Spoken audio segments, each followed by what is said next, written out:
तुर्की और सीरिया में भूकंप से हताहतों का आंकड़ा लगातार बढ़ता जा रहा है। मरने वालों का आंकड़ा 27,000 के पार पहुंचा। तुर्की में मृतकों का आंकड़ा 24,000 के पार पहुंच गया है, जबकि घायलों की संख्या 80,000 के ऊपर है। सीरिया में 5,000 से ज्यादा लोगों की मौत हो गई, जबकि माफ कीजिए और 5,000 लोग जख्मी भी हुए हैं। राहत और बचाव का काम जारी। तुर्की में भूकंप में एक भारतीय ने भी गंवाई जान। भारतीय दूतावास के मुताबिक मृतक का नाम विजय कुमार, मालात्या के होटल से शव बरामद हुआ है। उत्तराखंड में विजय कुमार के घर में मातम का माहौल। घर वालों के मुताबिक भूकंप से एक दिन पहले तक विजय से होती थी रोजाना बात। तुर्की सबसे पहले पहुंचा एबीपी न्यूज। एबीपी न्यूज संवाददाता प्रणय उपाध्याय कड़ाके की ठंड के बीच काफी मुश्किल से यहां पहुंचे हैं। तुर्की के भूकंप से प्रभावित इलाकों में 5वें दिन भी लगातार जारी है राहत और बचाव का काम। मलबा हटाने के लिए भारी मशीनों का इस्तेमाल किया जा रहा है। अभी भी कोशिश की जा रही है कि अगर कोई जिंदा हो तो उसे निकाल लिया जाए। तुर्की के दूर दराज के ग्रामीण इलाकों में राहत और बचाव के काम की धीमी है रफ्तार। ग्रामीण इलाकों में बर्फबारी के चलते लोगों की मुसीबत बढ़ गई। तुर्की और सीरिया में पिछले सोमवार को आए भूकंप की क्षमता 500 एटॉमिक बम के बराबर थी। जोरदार झटकों से हजारों इमारतें मिट्टी में मिली। तुर्की के आतंकिया में टूटे मकानों की कतार। अस्पताल भी बर्बाद हो गए हैं। हर तरफ मलबे का अंबार दिख रहा है। भारत से आई एनडीआरएफ की टीम तुर्की के आतंकिया इलाके में तैनात की गई है। एनडीआरएफ की टीम ने मलबे में दबे कई लोगों को निकाला है। तुर्की में एनडीआरएफ की टीम स्निफर डॉग रॉक्सी और कैमरे की मदद से तलाश में जुटी। 5 दिन बाद भी अभी लोगों का जिंदा बाहर निकलना किसी चमत्कार से कम नहीं। तुर्की में मिशन दोस्त के तहत भारतीय सेना ने बनाया आधुनिक सुविधाओं से लैस फील्ड अस्पताल। अब तक 300 से ज्यादा लोग यहां इलाज करा चुके हैं। ऑपरेशन दोस्त मिशन के तहत एयरफोर्स का एक और C-17 विमान तुर्की रवाना। विमान में राहत सामग्री के अलावा जरूरी दवाएं। भूकंप से पीड़ित सीरिया के राजदूत ने भारत से मांगी मदद। कहा, हमें पैसों के अलावा दवा, टेंट जैसी चीजों की भी जरूरत। तुर्की में मदद के लिए भारत को शुक्रिया कह रहे हैं लोग। एबीपी न्यूज से बात करते हुए जुल्फिकार ने कहा, भारत ने जो मदद भेजी उसके लिए शुक्रिया। तुर्की में गिरी इमारतों में ज्यादातर में हॉलो ब्रिक्स का इस्तेमाल। क्या ये ईंटें इमारतों का वजन झेलने में कामयाब होती हैं? बड़ा सवाल। तुर्की में जारी है जिंदगी की तलाश। 6 मंजिला बिल्डिंग के मलबे में दबे 34 साल के शख्स का रेस्क्यू 5 दिन बाद मलबे से जिंदा निकाला गया। भूकंप से तबाही के 5 दिन बाद भी तुर्की में जारी है मलबे से लोगों का रेस्क्यू। एक्सपर्ट्स का दावा, अभी भी मलबे में जिंदा लोग हो सकते हैं। आज पीएम मोदी महर्षि दयानंद सरस्वती की 200वीं जयंती पर साल भर चलने वाले समारोह का करेंगे उद्घाटन। सुबह 11 बजे सभा को करेंगे संबोधित। पीएम मोदी आज करेंगे दिल्ली मुंबई एक्सप्रेसवे के पहले चरण का उद्घाटन। 246 किलोमीटर लंबे दिल्ली दौसा लालसोट सेक्शन का होगा लोकार्पण। लखनऊ में आज यूपी ग्लोबल इन्वेस्टर्स समिट समापन समारोह। शाम 4 बजे होने वाले समापन सत्र को राष्ट्रपति द्रौपदी मुर्मू करेंगी संबोधित। आज कोलकाता में बीजेपी अध्यक्ष जेपी नड्डा बंगाल पंचायत चुनाव का फूकेंगे बिगुल। बर्धमान और पूर्वी मिदनापुर में करेंगे रैलियां। आज भोपाल में भीम आर्मी करेगी शक्ति प्रदर्शन। दशहरा मैदान पर आजाद समाज पार्टी के अध्यक्ष चंद्रशेखर रावण लेंगे रैली। दिल्ली के रामलीला ग्राउंड में आज जमियत उलेमाए हिंद अधिवेशन का दूसरा दिन। बैठक में हेट स्पीच पर लाया जाएगा प्रस्ताव। बिहार के डिप्टी सीएम तेजस्वी यादव आज रांची में झारखंड के आरजेडी नेताओं और कार्यकर्ताओं को करेंगे संबोधित। चुनावी रणनीति पर करेंगे चर्चा। बेंगलुरु में एरो इंडिया 2023 की जबरदस्त तैयारियां। 13 फरवरी को पीएम मोदी करेंगे शो का उद्घाटन। आज रक्षा मंत्री राजनाथ सिंह और कर्नाटक के सीएम बसवराज मुंबई करेंगे प्रेस कॉन्फ्रेंस। शाम 5 बजे एरो शो को लेकर मीडिया से करेंगे बात। त्रिपुरा के प्रतापगढ़ में आज केंद्रीय गृह मंत्री अमित शाह करेंगे रोड शो। शाम 4:30 बजे शुरू होगा रोड शो। हिंडनबर्ग रिपोर्ट पर संसद से सड़क तक जारी है संग्राम। झारखंड में कांग्रेस अध्यक्ष खड़गे ने कहा, मोदी जी ने अडानी को सरकारी पैसा दिया। झारखंड के पाकुर में कांग्रेस के हाथ से हाथ जोड़ो अभियान में हिस्सा लेने पहुंचे खड़गे बोले, राहुल जी के दिए भाषण को असंसदीय कहकर हटाना गलत। राहुल गांधी ने 7 फरवरी को लोकसभा में अडानी पर लगे भ्रष्टाचार के आरोपों पर उठाए सवाल। भाषण के कुछ हिस्सों को रिकॉर्ड से निकाला गया। अडानी मुद्दे पर आज दिल्ली में आम आदमी पार्टी करेगी विरोध प्रदर्शन। सुबह 11:30 बजे बीजेपी दफ्तर के बाहर जुटेंगे आम आदमी पार्टी के कार्यकर्ता। मुंबई में आज बीजेपी दफ्तर के बाहर आम आदमी पार्टी के कार्यकर्ता करेंगे प्रदर्शन। गौतम अडानी को लेकर हिंडनबर्ग रिसर्च पर गरमाई है सियासत। रामचरितमानस पर बयान देने वाले स्वामी प्रसाद का मुंबई के सभी रामलीला मंडलों में विरोध। बोले रावण के साथ मौर्य का पुतला भी जलाएंगे। गरीब संपर्क यात्रा को लेकर नवादा पहुंचे पूर्व मुख्यमंत्री जीतन राम मांझी। रामायण में कुछ पंक्तियों को गलत ठहराते हुए उसे हटाने की बात।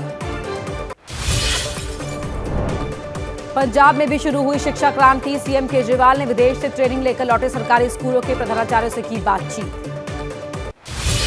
मौलाना महमूद बंदी ने कहा, यह मुल्क हमारा है, अलग अलग होने के बावजूद इसमें मुसलमानों का बड़ा किरदार।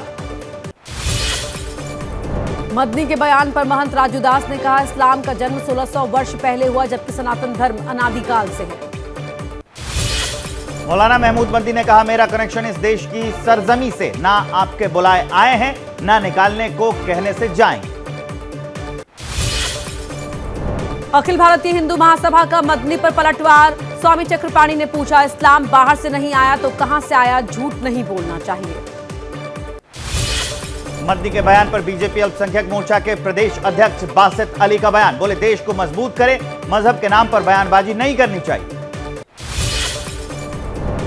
मौलाना महमूद मदनी ने कहा, मुल्क में धर्म के आधार पर भेदभाव नहीं होना चाहिए। हमें बीजेपी और आरएसएस से कोई तकलीफ नहीं। बीजेपी सांसद राजकुमार चाहर का मदनी को जवाब। पीएम मोदी हमेशा यही कहते हैं कि सबका साथ सबका विकास।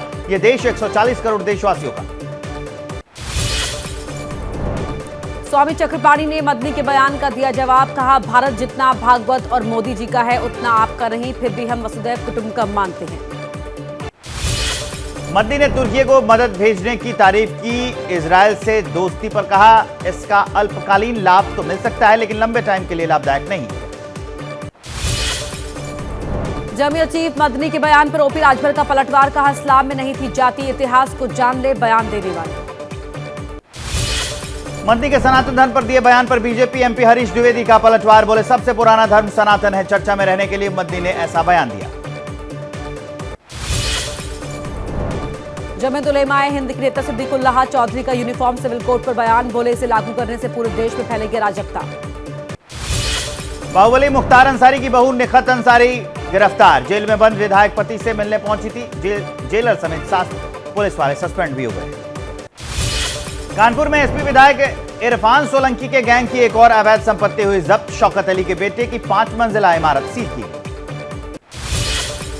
लखीमपुर खीरी में रेप पीड़ित ने थाने में खाया जहर। लड़की अस्पताल में भर्ती। 1 साल पुराने रेप केस की दोबारा चल रही है जांच।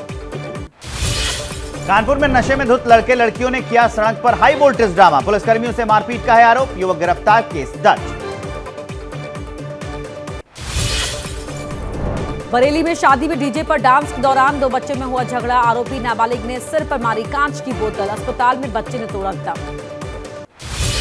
यूपी के बिजनौर में पकड़ा गया फर्जी पुलिसकर्मी। पुलिस की वर्दी पहनकर लोगों से की ठगी। नकली आई कार्ड, वर्दी, बेल्ट और बाइक बरामद। यूपी के मुरादाबाद में हिंदू नेता संतोष पंडित को मारी गोली। वारदात के बाद हमलावर फरार। घायल संतोष अस्पताल में भर्ती। लखनऊ में आगरा एक्सप्रेसवे पर बाइक से स्टंट करते युवक का वीडियो वायरल। ऐसे वीडियो बनाने वालों पर पुलिस कर रही है कार्रवाई। लखनऊ हस्तशिल्प महोत्सव में दुकानदारों और सिक्योरिटी गार्ड्स के बीच विवाद। गार्ड्स ने दुकानदारों को लाठियों से पीटा, हवाई फायरिंग की। यूपी के चंदौली में बदमाशों ने की दुकानदार की गोली मारकर हत्या। हथियानी गांव में अपनी दवा की दुकान बंद करके लौट रहा था दुकानदार। यूपी के अलीगढ़ में बारात में गई 12 साल की बच्ची से रेप। अपने परिवार के साथ शादी समारोह में आई थी पीड़ित। घटना के बाद से आरोपी फरार।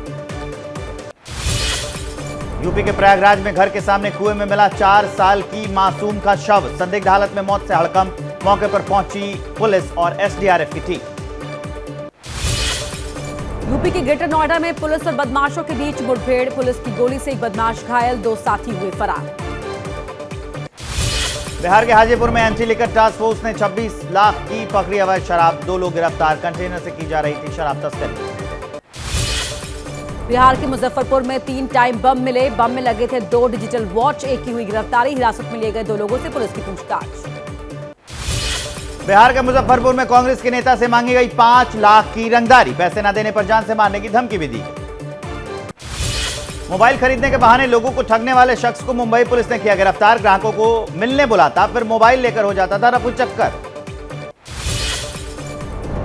मुंबई पुलिस की नाकेबंदी में 3 राज्यों में डकैती का आरोपी बदमाश गिरफ्तार। 50 लाख रुपए से अधिक की डकैती का हुआ खुलासा। मध्य प्रदेश की मंदसौर में अपहरण के बाद मासूम की हत्या। 2 आरोपी गिरफ्तार। परिवार वालों से मांगी थी 5 लाख रुपए की फिरौती। कश्मीर घाटी में कई इलाकों में जारी है बर्फबारी। सड़कों पर जमी बर्फ की सफेद चादर। जम्मू कश्मीर हाईवे को यातायात के लिए खोला गया। जम्मू कश्मीर के सोनमर्ग इलाके में आया एवलांच। कैमरे में कैद हुई तबाही की तस्वीरें। एवलांच के बाद कई रास्ते बंद। किसी के हताहत होने की खबर नहीं। उत्तराखंड के औली में जमकर बर्फबारी। 24 फरवरी से नेशनल स्कीइंग चैंपियनशिप के पहले बर्फ से ढके हैं ढलान। उत्तराखंड के उत्तरकाशी में भी मौसम बदलने से बारिश के साथ बर्फबारी। गंगोत्री नेशनल पार्क में हर तरफ बर्फ की सफेद चादर। नागपुर टेस्ट में टीम इंडिया ने तीसरे दिन ही ऑस्ट्रेलिया को पारी और 132 रन से हराया। अश्विन ने लिए 5 wicket. Jadeja man of the match. Australia के खिलाफ मैच के हीरो जडेजा पर आईसीसी का बड़ा एक्शन। अंपायर से पूछे बिना उंगली पर क्रीम लगाने पर लगा मैच फीस का 25% जुर्माना। आईसीसी महिला T20 वर्ल्ड कप में भारत पाकिस्तान का मुकाबला आज शाम 6:30 बजे होगा। यह मुकाबला महिला T20 वर्ल्ड कप में ऑस्ट्रेलिया ने न्यूजीलैंड को 97 रन से हराया। ऑस्ट्रेलिया ने 173 रनों के लक्ष्य दिया। न्यूजीलैंड 76 रन ही बना पाई। ब्राजील के ऐतिहासिक जीसस के स्टैचू पर बिजली गिरी। बिजली जीसस की मूर्ति के सीधे सिर पर गिरी। स्थानीय फोटोग्राफर ने कैमरे में कैद की यह घटना। क्या मजबूरी है मेरी, बताइए। मैं अभी आपको बताती हूँ कि मैंने ओए होए होए होए नमकीन के चटकारे लेते हुए टकटकी मार के डिबेट शो को पॉज रिपीट कर करके देख रहे हैं जोगिंदर जी। इनकी तरह आप भी देखें अपनी फेवरेट डिबेट्स को रिपीट कर और डाउनलोड कीजिए एबीपी लाइव ऐप अपने स्मार्ट टीवी पर।